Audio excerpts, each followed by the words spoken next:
Hey everybody, welcome back to part 3 of the Jeep TJ project.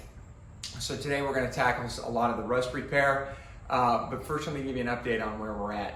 So I found the problem why the Jeep wouldn't run properly. It was actually several problems. So it ended up being a combination of a lot of these sensors. First and foremost was the crankshaft position sensor. That was bad. I replaced it with a Mastercraft brand, that's O'Reilly's brand, and it started and ran for a while, but eventually I don't think that it's as superior a part as some of the other brands. Most of the electronic components nowadays sold in the store aren't that great, but I swapped it out for a standard brand crankshaft position sensor, and it seems to be doing a lot better. In addition, I found out the IAC, the idle air control valve plunger, was not working properly, so it wouldn't idle right. The throttle position sensor I tested and had way too much resistance. And just for kicks, I went ahead and replaced the map sensor too. So we have all 3 sensors on the throttle body replaced. In addition to that, I sprayed some carb cleaner around the base while it was running and found out that the gasket was leaking. So we went ahead and replaced the gasket. While I had the throttle body off, I went ahead and cleaned all the carbon deposits off of it. So now it starts as soon as you turn the key, it runs great, it idles. I haven't taken it on a big road trip yet, but I don't expect there would be any other problems. So with that out of the way, let me show you what we're doing on the bodywork. So we're on the passenger side here. Now, at the bottom of the rocker here, this was rusted out. There's also rusted out up here. At some point in this Jeep's life, it was put into a ditch, and this being the weak spot, it buckled this right here. So I cut all the rust out. I went ahead and slit this where it was pushed out because it was, the metal stretched so far that I couldn't hammer it back in. So I cut it with a grinding disc and hammered it back flat, and then I tacked this up, and I'm going to start patching this. All right, well, here on the back, you can see I've got a couple places cut out.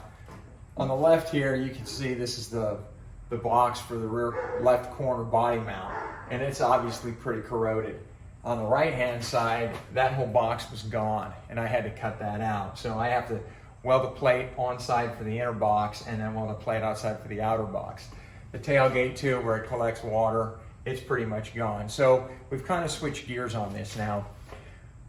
Originally, we were going to get it all cleaned up, get the panels patched, and bedline it ODG green, kind of give it that military theme. But the Jeep's so far gone and so far rusted. There's places in the frame that are showing signs of fatigue, and I'm afraid every time I put a wrench on something, it's going to break. So what we're going to do is we're going to patch the rust, get everything smoothed out, put it back together for the winter. We'll get it put back over in Keith's garage for the winter. I got another car coming, and next spring we're going to go ahead and just prep the surface. We're going to bedline it red. It'll be a lot easier. It's less time and less money putting it into something that, you know, really we're just trying to get this Jeep to last 3 years for Addie to drive through high school. It's not going to be the best looking, and it's really kind of at a point that you can't save it, so at some point you have to stop putting money into it. So it runs and drives good, and it's safe, the brakes work, the lights work, the turn signals work, you know, so that's really our main concern. But so that's where we're shifting gears a little bit. So I'm going to go ahead and patch these. I got one more spot on the front fender that I haven't cut out yet. We're going to get that patched, and then hopefully by the end of the day this should be done, and I'll throw some self-etching primer over it, and we'll go ahead and start cleaning up the interior and working on some of the things on the inside. So in just one afternoon, we went ahead and got everything patched up. We got the side replaced, both the holes that were there. We got the rear replaced, both corners. Center of the tailgate, we got all the components put back on. And we got the rust hole in the front fender patched up. All right, really quick before we wrap this up, I'm gonna give you an update on some of the other projects. I got the rear fascia for my son Max's Cadillac CTS. This is the V fascia with the center exhaust cutout. We're gonna get that installed the first weekend of November, and I'll have a video out on that, and that should wrap up my son's car.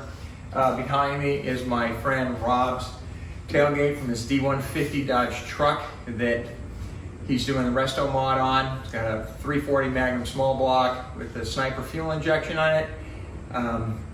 He's got the upgraded fuel tank, fuel system. He's doing the drop spindles on it. I actually have the doors, the fenders, and the tailgate here at my house that I need to get working on. Been working on the top here, trying to pull some dents out. But this is going to be coming along. I'll be working on that over the winter. Well, that's going to wrap it up for this episode. We got everything patched, threw some self-etching primer on there, put the rest of the components back on the Jeep, and that's going to be it probably till springtime. And we're going to get a new top for it, probably some seat covers and some bumpers. So thanks for watching. Please subscribe and be sure to check out my other videos. Thanks.